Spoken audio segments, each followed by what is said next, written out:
Iraq থেকেও এলো বিদ্রোহের ডাক। ফলে মধ্যপ্রাচ্যে থাকা মার্কিন ঘাঁটিগুলোর নিরাপত্তাহীনতা আরও বাড়ল। এটি ইরাকি প্রতিরোধ গোষ্ঠী এবার ইরানের হয়ে চূড়ান্ত লড়াইয়ে নামার ঘোষণা দিয়েছে। তারা বলেছে যে কোনো আগ্রাসনের বিরুদ্ধে লড়াই করতে প্রস্তুত তারা। মধ্যপ্রাচ্যের উত্তপ্ত রাজনৈতিক দাবানলে নতুন করে আগুন ঢালল। রোববার গভীর রাতে প্রকাশিত এক ঝাঁঝালো বিবৃতিতে সংগঠনটি ইরানের পক্ষে সম্ভাব্য যে কোনো যুদ্ধে অংশ নেয়ার প্রস্তুতির ঘোষণা দিয়েছে। তারা বিশ্বজুড়ে প্রতিরোধ যোদ্ধাদের সর্বাত্মক যুদ্ধের জন্য প্রস্তুত থাকার আহ্বান জানিয়েছে।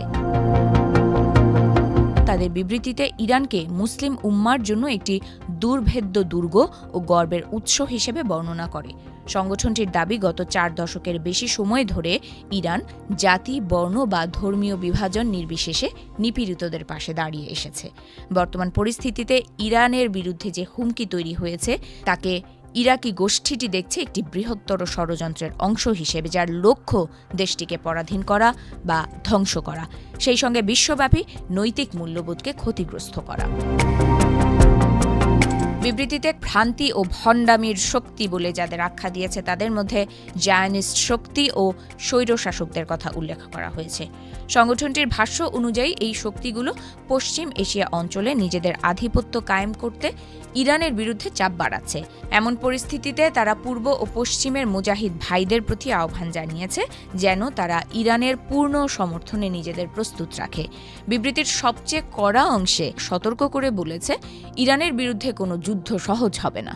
তাদের দাবি, এমন সংঘাত হলে ইরানের শত্রুরা হঠাৎ মৃত্যুর নানা স্বাদ পাবে এবং তারা পশ্চিম এশিয়া থেকে সম্পূর্ণভাবে মুছে যাবে। আরও কঠোর ভাষায় তারা উল্লেখ করেছে, আমাদের অঞ্চলে তোমাদের কিছুই অবশিষ্ট থাকবে না। সংগঠনটি কোরআনের বিভিন্ন আয়াত উদ্ধৃত করে যুদ্ধের পক্ষে ধর্মীয় ব্যাখ্যা তুলে ধরেছে।